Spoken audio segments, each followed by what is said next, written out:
So I'm very excited to interview Judy today. We're actually hosting the podcast today in the YBF boardroom, the first time ever we're doing it here.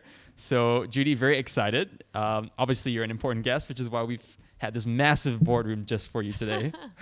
Thank you so much for having me. The last time I was actually in this boardroom, I was having my final interview with Startup Victoria's chairman, Peter Cameron, and the co-founder, Scott Hansacker. Oh. And we were argy-barging about me coming on board. So I'm getting like good flashbacks. It's good to be back. That's awesome. That's great Yeah. news. And Yeah. this is before YBF. So this was formerly Team Square, and that was before YBF sort of took over the business. Yeah. Oh, Yeah. This would have been a couple of years ago. A couple of years ago, yeah. Oh my gosh, time flies. I That's know. crazy.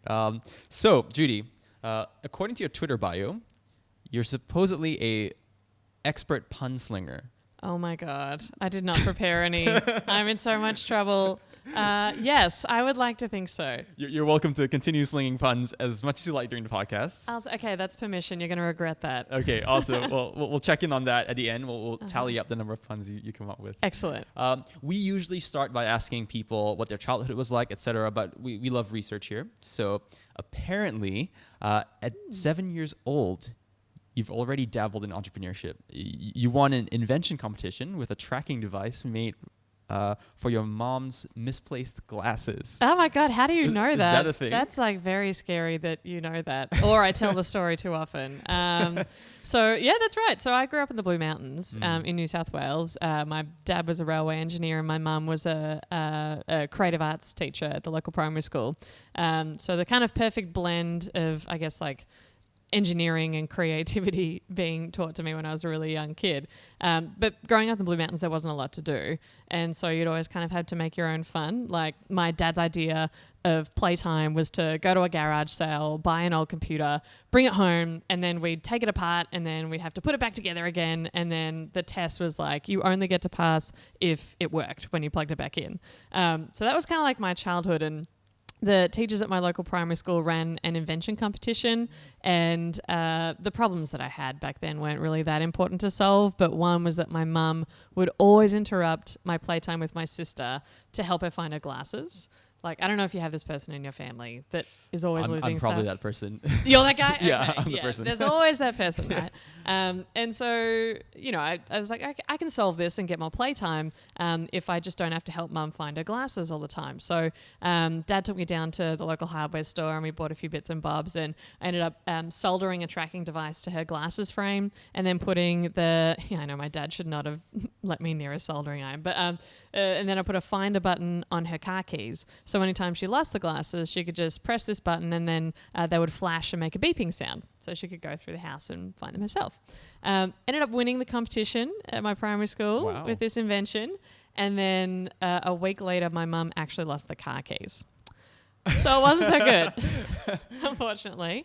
But I did like carry that love of invention into like my later studies and studying entrepreneurship and wanting to build products and services that actually make a better difference. And, you know, like everyone has that story, right? Like as an entrepreneur, I had that idea years ago.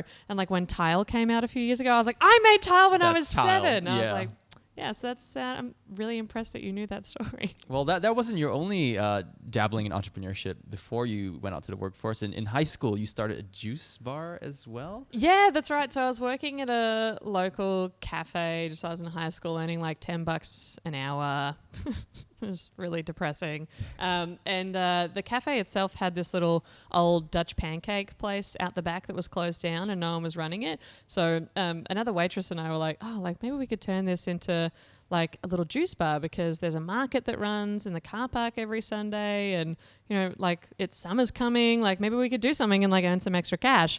So I ended up pitching it to the owners of the cafe and they were like, well, if you clean it and renovate it, you can have it for free.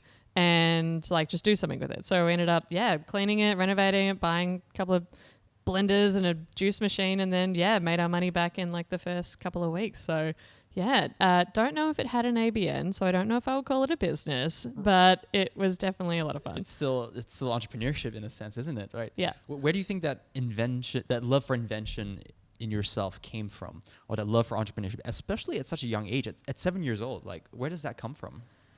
I think I always just liked building stuff, to be perfectly honest with you. I just honestly found it really enjoyable. I definitely wouldn't call myself a born entrepreneur because I think you know, as I got later on in life, I think entrepreneurship kind of gets beaten out of you in the schooling system, because when you're a kid, it's like, oh, there's lots of different ways to do things, and it's not so black and white, and it's not right or wrong. And then you go into the schooling system and it's structured in a completely different way, and there is a right answer and a wrong answer, and you kind of get beaten into the system a little bit more. So I think I've actually had to fight to keep that as I've gotten older, not the other way around, funnily enough. Yeah, which is actually a great segue into my next question. You did a Bachelor of Business in Entrepreneurship at RMIT. What was that experience like for you, learning entrepreneurship in an academic environment? It's kind of a paradox, isn't it? Yeah, it is definitely a paradox. And this is also when it was like an experimental degree. So this is back in 2008. Right. And I think it was RMIT's first crack at an entrepreneurship degree. And I think the only other people to have done it in Victoria at the time was Swinburne. And so when I chose to do the course, like, it was very different to what it is now. Like, you weren't taught lean startup methodology, and you weren't taught how to build an MVP or like a lean business model canvas or anything. Like, you weren't taught about, doing user experience or anything like that. It was how to write a business plan and, finance for entrepreneurs and guerrilla marketing and, commercial law 101, how not to get sued, like all of that stuff, like very helpful. But it was basically like a commerce degree with a few like fun subjects thrown in. So in terms of actual ways to think, I think students these days are much better off. There's so much learning now. Like, even what you would learn at RMIT today is vastly more helpful, I would say, just because of how freely distributed that sort of entrepreneurship methodology is. The best thing about the course, though, was actually the people. It was the cohort. So the people that were in that class was about maybe like 150 or so people who all at least thought they were an entrepreneur or wanted to be an entrepreneur one day. So the people that I met in that course are still my friends today. Like, they're people who work in the space either here in Australia or overseas in the Bay Area or in Berlin. Like, they've gone on to work in really interesting careers, and I think that's probably the most valuable thing that I got from that course. Right. It's kind of a thing in the US for people to say, if you want to pursue a career in entrepreneurship, drop out of college or drop out of uni. And to some extent, you're getting it here in Australia as well. If someone were to come to you and say, hey, Judy, I'm looking for advice. Should I drop out to start a company, or should I just slog it out for another 3 years? Well, what advice would you give them? Oh my God, I feel like I should not answer that question for fear of like influencing someone.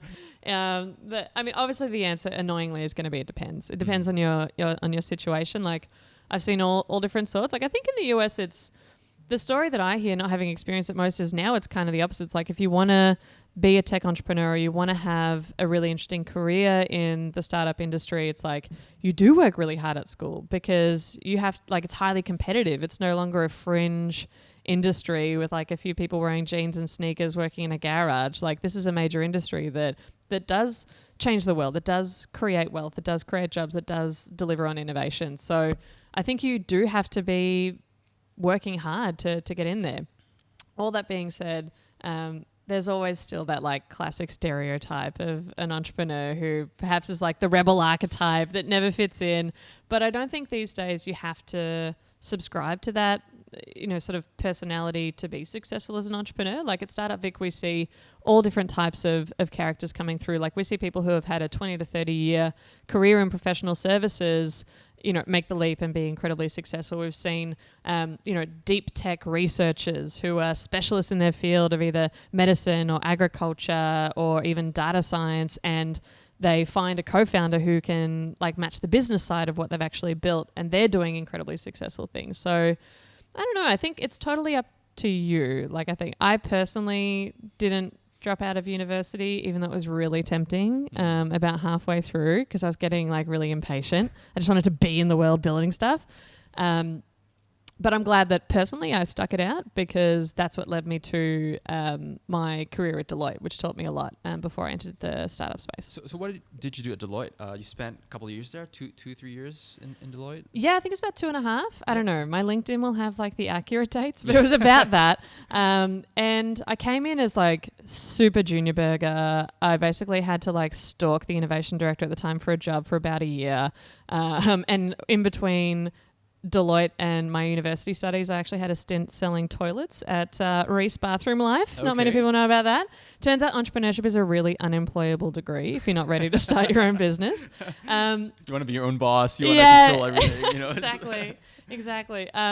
So my job there basically was to support the internal innovation team at Deloitte. So it was not a consulting arm at all. It was more for the different service lines across Deloitte. How could we innovate either our processes, products, services, what we actually offer to clients, and basically move them through our process as quickly as possible from idea through to something new in the market. So lots of coordination, lots of workshop facilitation, lots of holding meetings and figuring out what a big business actually looked like on the inside and figuring out that is not what I want to do.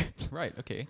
Well, a lot of entrepreneurs don't actually have that experience. They've never worked with a big business before. So did you learn anything particularly valuable that you've since taken out and that's, I guess, that you've been able to distill and pass on to entrepreneurs that you work with? Totally. You see a lot of entrepreneurs, like 'cause a lot of them still do have that sort of rebel archetype, right? So they do.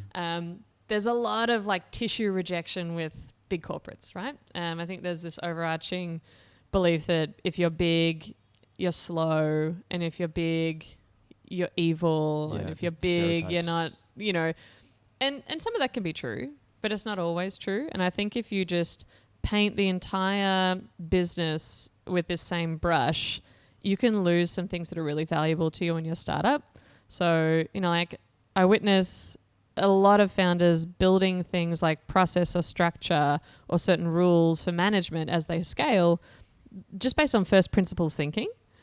But there's hundreds of years of corporate structure that can help you, right? So I think there's definitely a lot you can still learn from a business that's at scale. So yeah, I think you can take the best of both worlds. Okay. So after Deloitte, you moved on to a company called Inventium, and there you took your innovation expertise to become an innovation consultant and executive coach within that company. You spent quite a bit of time there as well, about 4.5 years within that company. Yeah. What was that experience like for you? What did you do at Inventium? Yeah, Inventium was really fun. So that was really where I would say I sort of developed my, I don't know, not just the tools for innovation and creativity in business, but how to work. So Amanda Imber, who's the CEO of Inventium, she is like maniacally obsessed with like how to create a great place to work.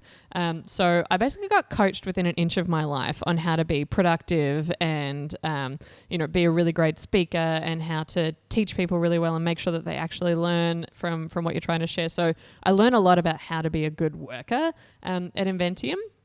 And the other things I really learned at Inventium was how to actually build businesses. So because I was working in a consulting role, a lot of what that would look like in practice is a big company would come to us and say, we're slowing down, the bottom end of our market is getting eaten away by startups or by new competitors on the fringe, and we know that it's only going to get worse from here. Like, we need to be more innovative. We need new products, new services. We need to target new markets. But how do we do that? And we would come in and teach them what the scientific research shows around how to become an innovative company. So research from the likes of Clayton Christensen, of course, like lean startup methodology and the likes, and tools of creativity, but also things like process and strategy and structure, and even things like KPIs and roles. So how do you actually encourage your employees to be more innovative when they're actually working themselves out of a job? What do you do for structure and things like that? Yeah. And that was really fascinating because I basically got paid to come in and redesign people's businesses. And that was really fun. And then a lot of the time I'd also work on quite tactical projects where we'd be given a brief to actually generate a new product or service, and you'd work through the whole process. So it was very strange. I feel like I got to build a lot of businesses under someone else's sort of umbrella. Right. Yeah. Was there a big aversion to change? Especially for such a big established company that you're going in and you're sort of like ruffling feathers there, and you're putting in new processes, building a new company or a new team from scratch. That must ruffle some feathers surely within these large companies? Yeah, of course. I found it only ever really worked if you were being brought in by the CEO or the chair of the company. If you were ever brought in a middle management layer, it's just like you'd go 2 steps forward and 5 steps back. It would just never really work. So jumping into Start Victoria now. Yes. How do you first come across StartupVic? I actually went to a StartupVic event, I think back when I was actually working at Deloitte, or even when I was still at university. It was a meetup down in Spinine in Cremorne when it was still like the pitch nights of StartupVic were like more like a, open mic night at a comedy club. It's like someone would have a few beers and get on stage and be like, here's my startup idea. Like, this will be great. And they actually flew down Steve Blank, who is like the godfather of lean startup methodology. A lot of people think Eric Ries, sort of came out with the methodology, but Steve Blank was the mentor for Eric Ries. Eric Ries was just the one who monetized it and put it in a book. Okay, I didn't realize that as well. Yeah, cool. So they flew out Steve Blank and they were basically having a conversation about lean startup methodology, how to apply it, and that was super relevant for me at the time. I think it was at Deloitte at the time. So that's how I first discovered StartupVic, and then I don't think I even thought about StartupVic until someone emailed me when they were on the hunt for the new CEO. So at the time, I'd actually just I was in Sydney at the time. I was head of the Sydney office for Inventium. I'd just actually had a conversation with Amantha to pare back. I was ready to start my own business after, the better part of a decade helping other people do it. I'd finally gotten rid of my imposter syndrome and was like, no, I think I know what I'm doing. I'm ready to do it now. And so I moved back to Melbourne, was working part-time and working on a couple of projects with some friends to figure out what was the right thing for me. And 2 people I used to work with on the same day, within the same hour, independently forward me Georgia Beatty's email saying that we're on the hunt for a new CEO of Startup Victoria. They both were like, you would be perfect for this role. And long story short, here I am. What was the process like when you decided that you wanted to be CEO? Did you have to go through multiple rounds of interviews? Yes. Intense process. Yes. Scott Hansecker, I think, Scott, who's the co-founder of Startup Victoria, he now runs a cybersecurity accelerator here in Melbourne called SciRise. I think he's probably one of the most intense recruiters I've ever come across before. Right. Yeah, his bar is pretty insane. The questions that he asks, and like they're tricky questions, you know what I mean? Like he will... I don't know if I'm going to reveal part of his process, but like he'll be probing for something very specific. And the question that he will ask you will not be what you think he's asking. Like, for example, he'll ask what are you reading right now? Sounds like an innocent enough question, but he's actually just probing for your general mental ability. So if you're like, I really love reading, I don't know, something lame. He's just but if you're like, oh yeah, I'm really reading this fascinating books about physics and how it's interacting with the mind, you'd be like, okay, check. So right. Yeah, it was a very interesting process. Yeah, it sounds pretty intense. So when you took over as CEO, what were your expectations going into Startup Victoria? What was your personal drive for wanting to be a part of Startup Victoria and leading Startup Victoria? That's easy. Having spent most of my professional career working at large organizations and really giving my mind to the top end of town, I kind of had this realization that knowing how slow it was and knowing even if you get all those sort of elements right to make a change, it's still really hard. And then observing what was happening with our local entrepreneurs and the amazing progress that they were making, I realized that I kind of had lost my way. I felt like I was serving the wrong master. So entrepreneurs for me have always been the people that I've admired the most. I've always wanted to be an entrepreneur and have my own business. And you were almost ready to do that yeah, as well. Exactly. Yeah. And I feel almost like a bit of a startup stalker, to be honest with you. Entrepreneurs are the people that I thought that I could actually help the most.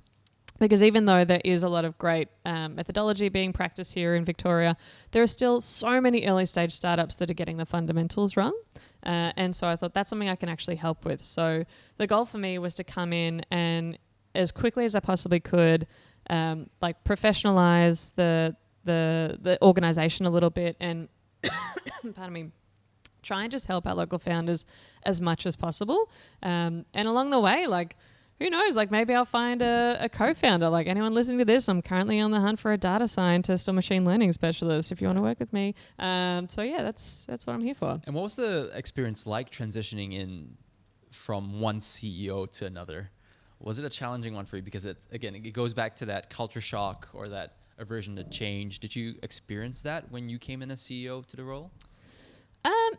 No, because I came into like a crazy storm. So like there wasn't even like the luxury of time to even think about that. Right. I came in a couple of weeks, or maybe like a handful of weeks out from Above All Human. Have you been to Above All Human before? I've personally never been, but we've had a few team members from YBF that have attended. And so great line of speakers every single year. Thank you. Yeah, it's a really exciting conference to work on. So for those who maybe haven't come to Above All Human, it's Australia's like premier conference for innovation, science, humanities, creativity, and startups and technology. And it's just one stream of content, incredibly curated speakers from across the world sharing their insights on what the future is going to look like and how we can remain, above all, human in everything that we're building. There you go. And that's one button. Yeah, there you go. Oh, there you go. See, I got one in eventually. So I came in only a few weeks out from that. So it was just like a crazy time trying to get to that conference. We had 1,200 people at the Royal Exhibition Building in Carlton, and I had never run a conference before. So that's what I was thinking about for the first couple of months. Yeah. That's crazy. Shortly after you started your job, you said your mission, we might be quoting it wrong here, but you said your mission was helping people reallocate their time to the things that matter. You've been in the role for a while now. Do you think you've achieved that? No, I think I've kind of put that on the back burner for a little while. I think I've achieved it for myself. Well, not perfectly, but it's definitely something that I'm anchored in personally. But I don't think I've done my job yet of helping others to do that. I'd really like to, though. Right. Why do you think that's the case? Like, have you shifted the focus in what you think? Yeah. I think I'm the type of person that if I'm in a role, it's like I'm all in. I'm not very good at side hustling. So just because like it just occupies my mind all the time. So I've just given 120% of my mind and my energy to Startup Victoria, the community, and what we're trying to build. But it's something I'm still really passionate about. Like I do think that allocating time to things that really matter to you the most is really hard to do. And it takes discipline and it takes practice. So, yeah. How do you keep an organization like Startup Victoria focused? Because it seems like entrepreneurs have this entire breadth of problems. How do you keep the organization focused? Yeah, we say no a lot. Right.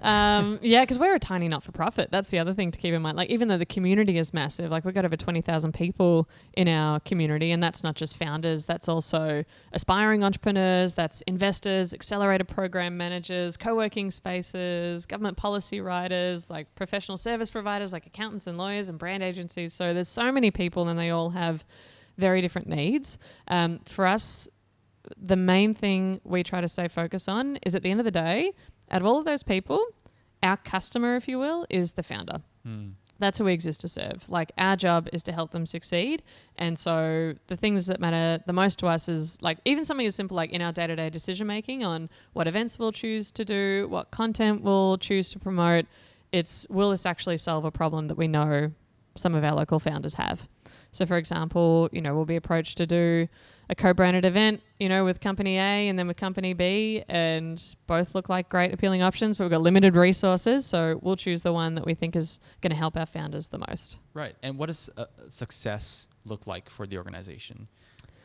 Success for Startup Victoria, there's two things. The first thing is that we actually help.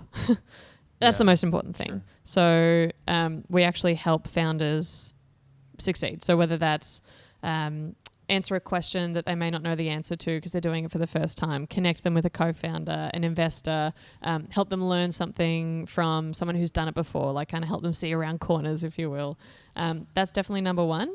Number two, and what my job really is making sure the organization is sustainable. So this model, like there's a reason why organizations like StartupVic don't really exist anywhere else in Australia. It's really hard. Like the business model isn't quite right, and we haven't really nailed that. So that's really the priority for me over the next 12 months is to make us sustainable. Yeah, and people don't actually know that StartupVic is actually entrepreneur backed. It's not backed by government. It's not a government arm. It's by the community and for the community. So that's right. Like how do you manage that relationship between government? Because you're sort of doing something that the government should be doing as well, in a sense. So it's an interesting dynamic, it's an interesting relationship. Yeah, totally. And that's true. Like a lot of people often get us confused with LaunchVic, which is the Victorian state government startup agency. But we're very different organisations. Like Startup Victoria is a grassroots, not-for-profit. Like we started as a meetup group, called Lean Startup Melbourne. It was a bunch of founders getting together on a Friday night for beers to like hack each other's problems or like set bets on revenue targets. And, it's kind of grown just organically over time. We are a membership organisation. So you pay $90 a year and you're a paid voting member of StartupVic. You get to come to our AGMs, tell me what my job is. They're our sort of go-to founders. But I think we haven't done a very good job to date, I think, of providing value on that membership. So to date, it's kind of been like pay that and maybe you'll get some discount codes or some coupons. But, are we really solving your biggest problems? Probably not. So that's our job. Like the real test for us, I think, will be if we're actually providing value, then there'll be an exchange of money for that, because without us, they can't survive or they can't get to the next step. Yeah, sure. It's an exchange of value as well. In exactly. A sense. When you stepped into the role, what parts of the role of being a CEO most surprised you? It sounds like you're stepping into a role into an organization especially that has sort of this, I wouldn't say identity crisis, but it's trying to figure itself out when you first came in as CEO. Right. So were there any parts of the business that surprised you or the role that surprised you? What's always surprising to me is the ratio of internal team members to the activity that we do. I think we very much operate like a startup ourselves. Like it still blows my mind what we actually achieve with like so few resources. The other thing that kind of surprised me coming into the role was just how much goodwill there is in the startup community. I think just coming from a traditionally more corporate background, I kind of just like had forgotten, that everyone's kind of willing to just like roll up their sleeves, chip in and kind of pay it forward. So like that element of community truly is alive and well. Like I could, if I'm in need of something, like, so for example, something that I really needed coming into the role that is absolutely not my strength is like financial literacy. Like I can get away with enough, but like to really do the forecast that we want to do for Startup Victoria, I needed like a professional accountant to come in and support. So even just putting the feelers out there, like going, hey, who might want to come on board and help? And Luna stepped up, which is the startup studio in Cremorne. Like they're just like such good community players. Like the industry partners of Startup Victoria, so they do help fund us to exist and to remain independent. And we've also had like the amazing Dan Ross over there come on board as our treasurer. Now he's a director of Startup Victoria, and he gives so much of his time in kind to support the organisation and to help me. Just the amount of goodwill that is here is kind of overwhelming. Do you think that's unique to Victoria, or is that a startup community kind of thing? I think it's a startup community thing. I think you'll find that anywhere in the world, particularly at the grassroots level. Like people do want to help each other because they know it's hard. I'd like to think it's universal. Is there anything unique to the Victorian startup ecosystem that you think is, compared to New South Wales or compared to maybe even the US or, Yeah, well, we're very decentralized for such a small city. That's really interesting to me. So like, you go to Sydney and it's all in the startup hub, right? Like for the majority of activities, it's all in that one building, that's sort of sponsored by the state government, I believe, and you've got Tankstream Labs, you've got like some co-working spaces, and you've got She Starts in there and a bunch of, like, there's so many things happening in that one centralized space. Whereas you come to Melbourne, and it's also like our culture as well, like all these little like subcultures around. Like you've got this little pocket in Cremorne, and then you've got this pocket in Collingwood and a pocket in Docklands and a pocket in the city, and even a pocket out in Frankston or out in Geelong. So very decentralized community for such a small city. What about the traits of the entrepreneurs that you find here in Victoria? One of the things I've heard often is that this is an Australia-wide thing, not a Victoria-wide thing, but Australian entrepreneurs don't often ask for what they want. Compared to US-based entrepreneurs who are a lot more direct.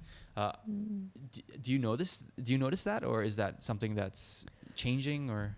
Yeah, I think it depends like what stage founder as well. It kind of changes. I think as a founder becomes more experienced and they're more into like scale up territory. Like, so for me, like, they've been working at least full time for 12 months on the business. They've got like at least $1 million annual revenue. I think those type of founders here in Australia are much better at asking for what they want because they don't have time to not. Yeah. Like they're like, I know what my immediate blocker is for growth and I need this specific thing. And if you're not going to help me or give me this specific thing, I'm not even going to waste my time talking to you. Like they're very good, I think, at being efficient and being selfish that they need to be to focus on growing their business. I think as you get to the wider pool, as you get to earlier stage where there's less experienced entrepreneurs, like it just gets a little bit muddier. And I think it's not necessarily that they don't have a problem asking for what they want. I think it's just that they don't know. They don't know what they really need. Like they don't really know what the biggest blocker is because there are so many. So it becomes really hard to be focused. I think that's probably the challenge. In part, one of the things that Start Victoria is trying to do is to solve that issue, isn't it? How do you educate founders? How do you support founders? What are the things that you do to get there? Yeah, a few things. So for us, like at the end of the day, the core is we're a community organization. So connecting founders with other founders is something that we do. So one program that we run regularly now, which we launched last year, is every second week we'll run a structured networking breakfast for founders. So that's where they come along for an hour and a half and you get 7 minutes to meet a new person and you experience that about half a dozen times throughout the morning. It's intense. Yeah, so it's basically like speed dating, but you just quickly go through and meet 7 new people in the morning. And that's one way to really quickly and efficiently try and like maybe either hone your pitch, find that co-founder, find that investor or find the answer to your problem. So nice and efficient.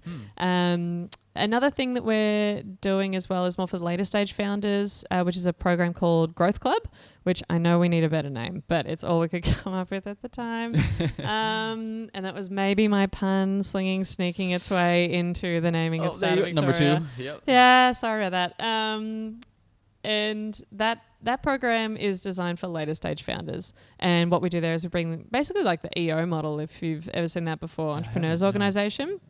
So similar kind of model, but basically where you bring founders who are at a similar stage, similar types of problems together, and they have dinner once a month to sort of hack each other's growth problems. Like, you know, I'm having issues with my co-founder. How do I solve that? Or I don't know how to set up a bank account in China when I'm not a citizen. Has anyone done that before? You know, like whatever it might be. Right.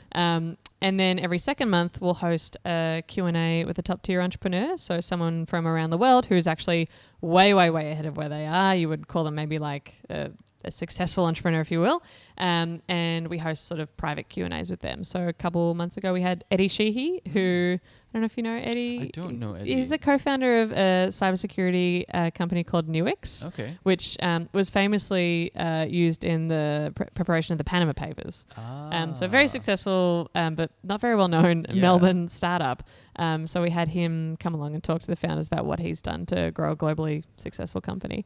Speaking of which, that's actually a good segue. What do you think are the most common issues you see in startups, or the common mistakes that they make? Sorry. Common mistakes would be in the early stages, just trying to figure it all out yourself. Like there's so much information out there on like what your business structure should look like, what an employee share scheme could look like. That's just freely available in the public domain. So just doing a little bit of desk research on how to structure your business from the start will serve you really well. Like I think because our investor landscape here in Victoria isn't as mature as some other startup ecosystems, we also see founders unfortunately getting into really bad deals early on. Right. Like someone yesterday was telling me about a founder that they've met where an angel had offered them, I think it was like something like $500K, but in exchange for 40% of their business. Oh, wow. Okay. Or, you know, I mean, like you still see things like that where they don't know that is almost criminal because they just don't know because they've never done it before. So I think just a little bit of desk research or asking from people who've done it before is definitely still a common problem. And another one I would say that founders have, we have this gap in our ecosystem for sort of high potential early stage founders. So there are so many accelerator programs here in Melbourne in comparison to other cities around the world. Like I think that's something I hear quite commonly when we host guests from other ecosystems like Tel Aviv or London. Like they're like, I cannot believe how many accelerator programs you have. Like I think on StartupVic's website we list like all the accelerators in Victoria, and I think it's like maybe like 30 or so on there right now. Yeah. And so but the problem that this is creating is everyone's learning the basics, right? So everyone's being able to test their idea, build an MVP, flesh out their business model, think about their market, like come up with a strategy for growth. And then we're kind of just spitting all of these high potential early stage startups out, and they're a little bit homeless. Like we don't have enough structure or support at that next stage to support them. So like you kind of get it in other ways once you're beyond that, but there's this middle stage, like let's say maybe like you are working full time on the business, you've got some early revenue or traction or users, but you're certainly not, you wouldn't be, you know, in the scale up category yet. And there's really nowhere for them to go. Like Scalata's the first one, you know, but it's still early days and it's, you know, quite a competitive process to get in that. So I'd love to be able to solve that for our ecosystem. And what do you mean by lack of support? Is it funding or is there something else that's missing? It's mostly like knowledge, answers to questions. So like mentorship, you know, like even if you think about, if you're in an accelerator program, you're time boxed in this cohort with people who are going through the same thing as you. You've got full access to mentors who can answer any question that you could possibly think of around like the next step of your business. And then all of a sudden you're on your own. You don't have a physical space to work in. You don't have a co-working space. You probably can't afford rent yet because you're still kind of early days. And you now have to figure everything else out on your own. You might still have access to those mentors, but now you've got new questions that you probably need different mentors for. And so you just see this like the growth just halts rapidly for startups at that stage. So you mentioned mentors as well. Like how do you use them efficiently? Because sometimes you get these conflicting pieces of advice from mentors, especially when you're, like you said, in that time box environment where you're trying to extract as much value as you can. How do you use them efficiently? Yeah, I would say like to any founder, just be like, just because someone has the title of mentor, don't assume that they're a really good mentor. Sure, yeah. You know what I mean? Like even for example, like someone might assume because I'm the CEO of Startup Victoria that I would have really great advice on scaling internationally. I've never done that before. Don't ask me. Like, you know, like find someone who's actually done and is super credible in what they're doing. Right. And like a simple, really practical way of doing that is just asking that person, like, who was the last person you mentored on this topic, and can I speak to them? Like just do your due diligence on your mentors, because I think the thing about Victoria is we're still very infant as an ecosystem. So we don't even crack the top 30 startup ecosystems globally. So we just don't have the amount of experienced entrepreneurs to learn from. Like we've only got a handful of unicorns, and those founders are still very busy building their businesses or like, you know, relaxing if they're on the other end or investing. So we just don't have the same access to the same quantity and quality of mentors.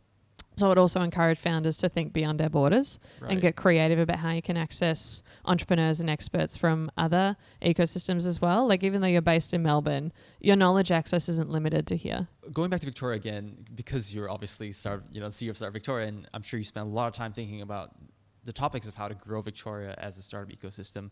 You mentioned lack of support after that accelerator stage. Is there anything else that Victoria is missing? Do we have enough funding, for instance? Oh, I don't think anyone would be surprised if we say we don't have enough funding. Of course we don't. Yeah, we don't have the same. I think that's going to change though. Now we're seeing like the super funds start like billions of dollars that's being invested in traditional industries that probably aren't that great for the world, like oil, gas, tobacco, gambling. Yeah. Is now sort of, we're starting to see thin slices of that getting shaved off and redirected. Like, so what they're doing at Host is great. I'd love to start seeing that become a bit more common. So I think we're going to get there, but it's still very difficult. And it's not just access to the money and the size of the money that you would get elsewhere in the world. It's the terms. So I do hear a lot of founders in the community say that they'll often try and get international investor first because the terms are better, and then they'll bring that term sheet back to Australia and have our local investors try and match those terms. All of that being said, like the investors that are investing here in Victoria are so wonderful, and we're really lucky to have the people that we do. I mean, yeah, the folks at Blackbird, Rampersand, Giant Leap, Airtree, like they're all doing amazing work, and I'm sure I'm forgetting many of them, but yeah, I don't want to discount their work. Yeah, as absolutely. Well. What do you think we need to do more of to support the creation of more funds or to attract more capital? Yeah, like there's things that we can do at a government policy level to make it more appealing, to make it like a really like a no-brainer decision. It's like if you're just thinking about, if you think about a high net worth individual, for example, like they're going to diversify their portfolio. They're going to look at the best deal that they can get for their money. Like, how can we make investing in a startup really appealing, just from a financial standpoint? I also think there's a lot we can do to educate investors. So the work that is actually being done at the Wade Institute is a really great start. So the VC Catalyst program. So if you want to learn how to be an investor, you can go and take this course, which I actually think is open now. A little plug for the Wade Institute. There you go. Applications are open if you want to learn how to be an investor. So yeah, I think they're really the main two things. Okay. Well, we've talked a bit about the weaknesses or gaps in Victoria, but what do you think are Victoria's strengths on the flip side? Yeah, like we're hungry. Like the founders here in Victoria, they're almost like maniacally obsessed with changing the world. Like they just are like, I'm going to do this. And like, they actually don't realize how hard it is and it's wonderful. Like they're just like on a train with their vision and which is really wonderful. I think we have a really great community here in Melbourne that's focused on businesses that are fusing profit with purpose. So we're definitely seeing that. Like even over the last year and a half, like we run a monthly pitch competition at StartupVic, and I think when I first started, like I don't think I saw a single one that had a for purpose, unless we were running like a specific theme that is for purpose that we do once a year with Giant Leap. But outside of that, you wouldn't really see it that often. And now I think at least one every month will come through. And even though it's a for-profit business working in a specific field, there'll still be a for-purpose element to it. Okay. So I think that's really, really nice. What about Victoria just brings that out in people? What do you think? Yeah, I don't know. I think there's something about obviously it's a really unique place to live. Yeah. You know, we live in one of the world's most livable cities. There's an amazing culture here. I think people take time to, like people who choose to live in Melbourne, and this is a massive overarching statement, but like I think they're people that place value in having a good life that they enjoy. And I think that translates into work as well. So yeah, maybe that has something to do with it. What do you think about that tension between hustle hard, work hard, stay in the office, have dinner in the office? Hustle porn. Yeah, exactly. Obviously not healthy is what I'm getting at.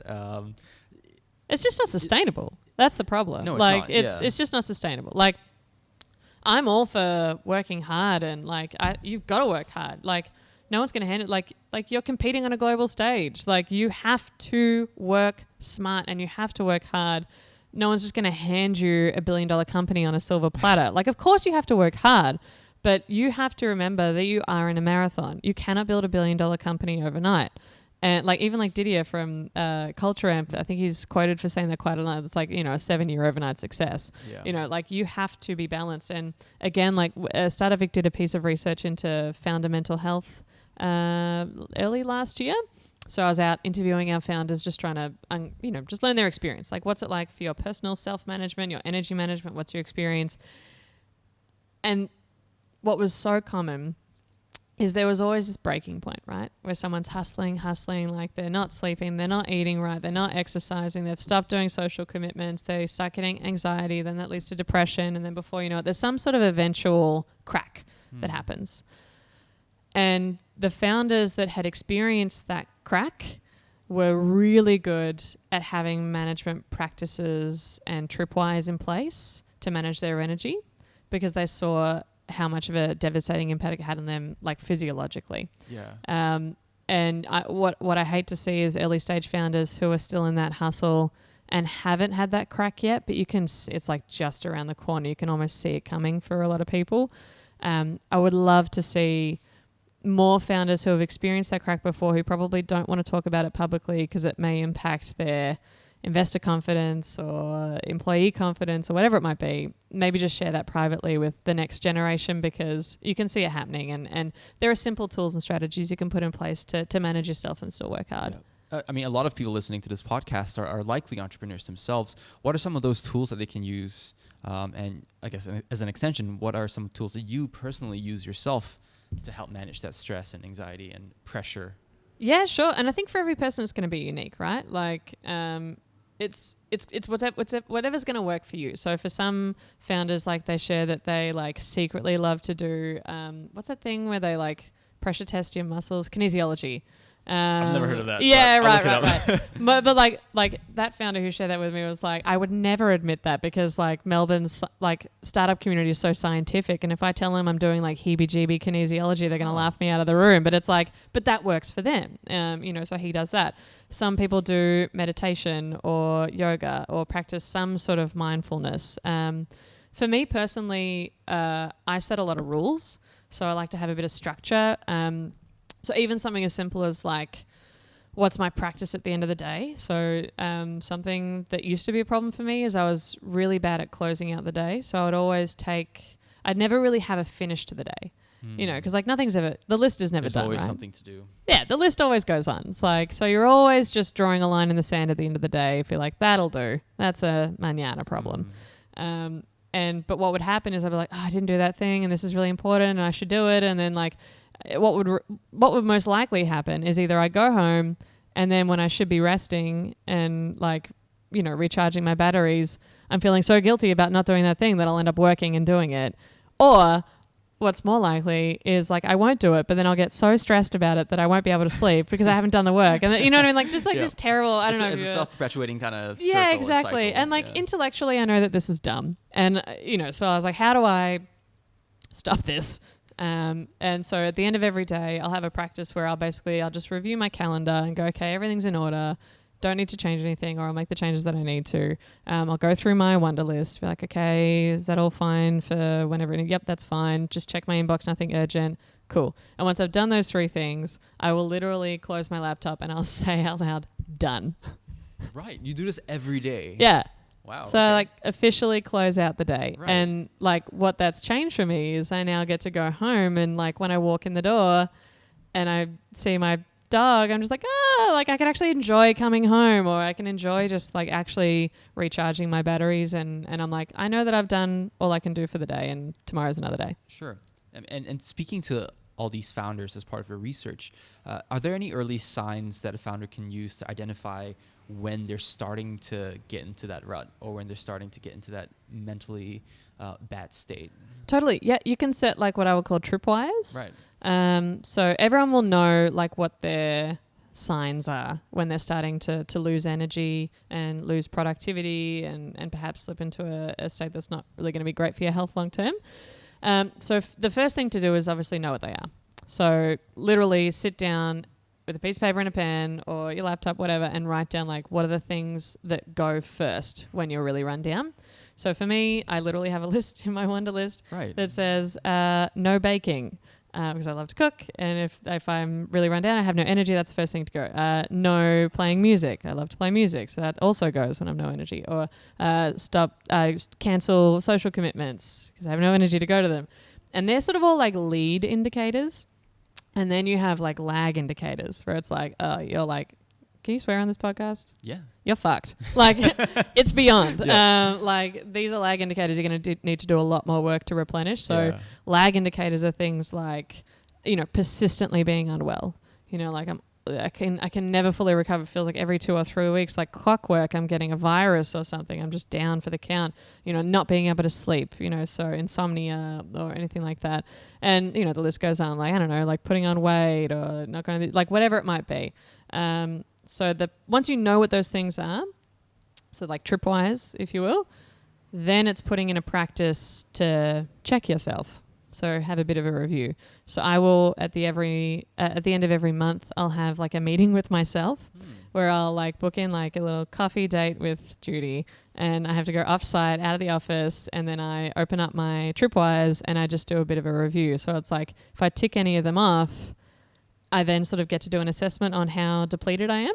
And depending on like the level of depletion, I then put in strategies. So like what can I do to course correct? So if I'm lag, the first thing that I'll do is I'll take a machete to my calendar, and anything that's like not essential goes. It goes. And in previous roles, like my team has known that as well. And like, because I'm not very good at saying no, they'll do it for me. Like rip stuff out of the diary. Gotcha.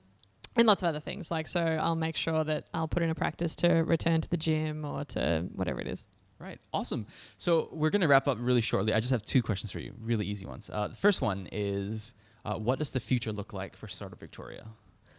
The future for StartupVic is an organization that is going to be here for a long time, that's funded by the founders here in Victoria and our future founders, that is relevant, that has programs and products that actually solve what they're looking for. So this is a call out to the startup community, like, to help me, like, help us make that happen. We do definitely need your help. And the future for StartupVic's ecosystem, if that can come true, is that Melbourne can be one of the best places in the world to build a startup. And that's something I'd love to see. Awesome. And that's a great lead on to my second question, which is, if someone wanted to help out, be a member or a sponsor or whatever it is, how should they get in touch with you? Yeah, so would love for people to, first of all, head to our website, which is startupvictoria.com.au. A few things on there. There is a contact us button somewhere. So if you have an idea or something you'd love to do to help us, please just shoot us an email. If you wanted to sign up as a paying member of Startup Victoria, the more the merrier. There is a big sign up button in the top right hand corner of the page. And even what I would encourage, like something that Nick Hodges, who's one of our directors, is very good at, is he'll rock up to a meeting and be like, who's been to a StartupVic event before? And all his hands go up. And like, have you gotten value from a StartupVic piece of content or an event before? People with their hands up. And he's like, are you a paid member of Startup Victoria? No hands go up. So I guess my request would be, like, if you feel like you've gotten value from Startup Victoria and being a member of the community in some way, like, please pay it forward and just become a member. And yeah, that member base is where we'll be starting to experiment with our new products and programs. Awesome. Judy, thank you so much for being on the podcast. Great to speak to you. And I hope the founders who listen to this podcast will have a lot of takeaways from what you've shared today. So thank you very much. Thank you so much for having me, Jason. And if anyone would like to contact me personally, you're always welcome to get me on Twitter. My Twitter handle is FastTrackJudy. Awesome. And there you go. 2 puns for today. Hopefully more That's terrible in the next performance. That is awful. I have failed. I'm sorry.